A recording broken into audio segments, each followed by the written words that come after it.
बिस्मिल्लाहिर्रहमानिर्रहीम। Zahid Mahmood Guraya advocate Lahore high court Lahore से आपकी खिदमत में पेश हैं। जैसा कि कल नाजरीन आपसे बात हुई थी कि हमने अपने इस चैनल में लॉ के हवाले से लॉ अवेयरनेस प्रोग्राम भी आप इसको कह सकते हैं,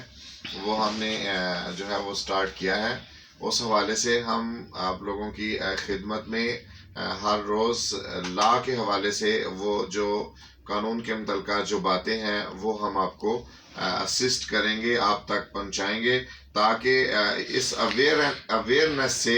आप लोगों को ये पता चले कि आपके हकूक़ क्या हैं और आपके फ़राइज़ क्या हैं और किस तरह हमने इस मुल्क को बेहतर से बेहतरीन और बेहतरी की तरफ लेके जाना है। तो आज हम बहुत ही अहम टॉपिक, जो ख़वातीन, हमारी बहनें, हमारी बेटियां घरों से बाहर अपनी मजबूरियों के तहत काम करती हैं,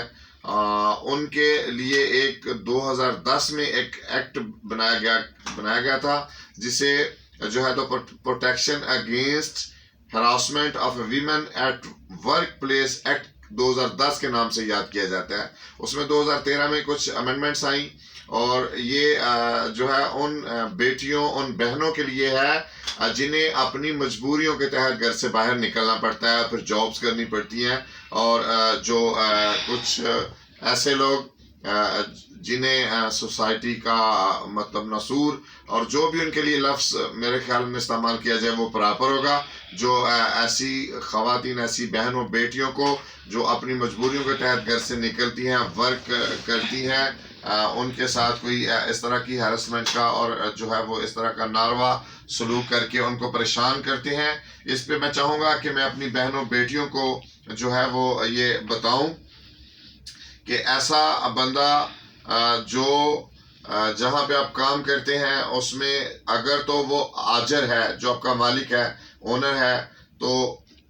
उसके खिलाफ भी, और जो अगर वहाँ पे कोई मुलाजमत करने वाला कोई मुलाजिम अगर आपके साथ जो है वो हैरेसमेंट करता है तो आप उसके खिलाफ कानूनी कार्रवाई का हक रखती हैं।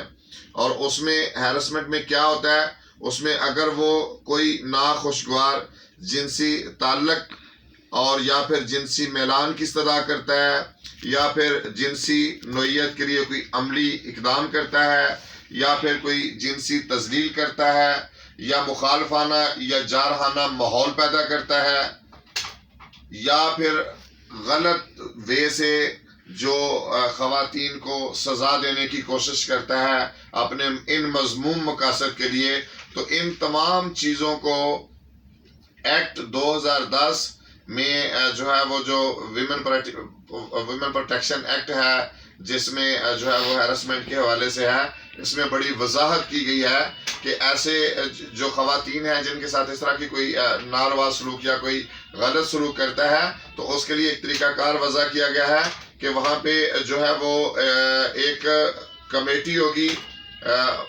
तफ्तीशी कमेटी के नाम से उसको याद किया जाएगा। कानून में उसको तफ्तीशी कमेटी के नाम से जो है वो लिखा गया है कि वो वहाँ पे, या फिर मुसर को वो तीन जो है वो जो जब वो अपनी पिटीशन फाइल करेगी तो मुलज़म के खिलाफ, ये कोई लंबा महीनों सालों का काम नहीं है कि जिस पे कई साल या कई महीने जो है इस प्रोसेस को होंगे, ये बड़े शार्ट से टाइम में जो है इस एक्ट के तहत जो है वो 3 दिन के अंदर जो मुतल्लिका कमेटी होगी वो उस पे फर्द जुर्म मुलज़म के ऊपर आयद करके उसको आगाह कर देगी 3 दिन के अंदर अंदर। और मुलज़म को सिर्फ 7 दिन का टाइम दिया जाएगा कि वो 7 दिन के अंदर अंदर अपने डिफेंस के तौर पे या अपने दिफा के तौर पे जो है वो तहरीरी तौर पे जो है वो जवाब पेश करे। और फिर इसका ये नहीं है कि 30 दिन के अंदर अंदर विद इन द 30 डेज ये कमेटी सिफारिश करेगी, नतीजा अखज़ करेगी, अपनी सिफारिशात फिर जो मुतल्लिका हकाम है वहाँ तक पहुँचाएगी कि इस बंदे को क्या सज़ा होनी चाहिए। और ऐसा बंदा जो इस तरह का एक्ट करता है, ख़वातीन के साथ वो हैरेसमेंट का कोई एक्ट करता है, इलीगल एक्ट करता है, तो उसको जो माइनर सज़ाएं हैं, जो छोटी सज़ाएं हैं, उसमें सबसे पहली सज़ा यह है कि उसकी प्रमोशन और उसकी पे स्टॉप कर दी जाएगी। दूसरा, उसे नहल भी करार दिया जा सकता है। और तीसरी जो माइनर सज़ा है कि जो उसको जो है वो اس کی تنخواہ میں اس کا جو جرمانہ جو بھی وہ کمیٹی کرے گی وہ اس کی تنخواہ سے وہ ڈیڈکٹ ہو کے تو مستغیث کو جس کے ساتھ اس نے یہ ہیرسمنٹ کا ایکٹ کیا اس کو دی جائے گی معاوضے کے طور پہ. اور اگر ہم اس ایکٹ میں جو میجر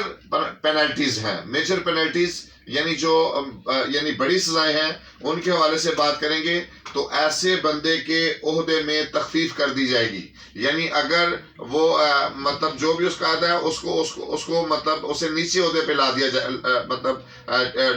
مطلب کر دیا جائے گا تاکہ اسے یہ پتہ ہو کہ آئندہ اس نے ایسا کوئی ایکٹ نہیں کرنا. دوسرا، پھر ایسے بندے کو جبری طور پہ بھی ریٹائر کیا جا سکتا ہے، اس کی بھی کمیٹی سفارش کر سکتی ہے. اور تیسری یہ ہے کہ اگر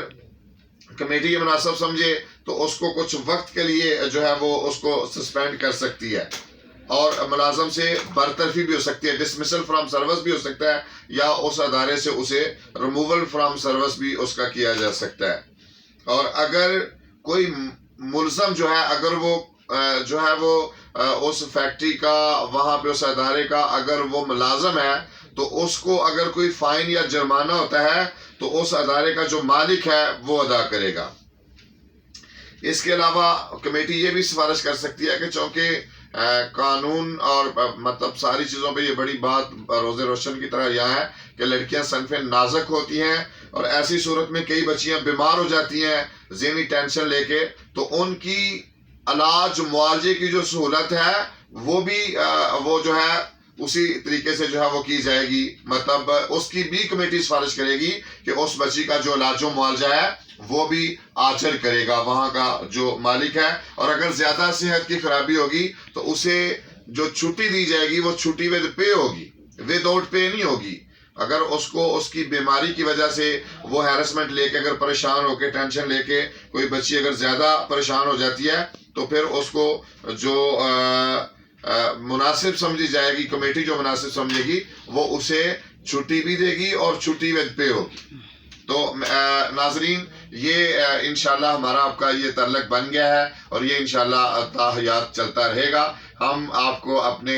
جو ہے وہ چینل میں ویلکم کرتے ہیں، اور ہم آپ سے یہ گزارش کریں گے کہ اگر ہماری یہ ویڈیو آپ کو اچھی لگے اس کو لائک بھی کیجیے گا، اس کو سبسکرائب بھی کیجیے گا، اور اس کو شیئر بھی کرنا کبھی نہ بھولیے گا، تاکہ ہماری بہنیں، بیٹیاں اور ہمارے ملک کی باسی بیٹیاں جو ہیں رہنے والے سب لوگ اس قانون کو انجوائے کریں اور اس میں دیے گئے تحفظات ان کو مل سکیں. اللہ حافظ.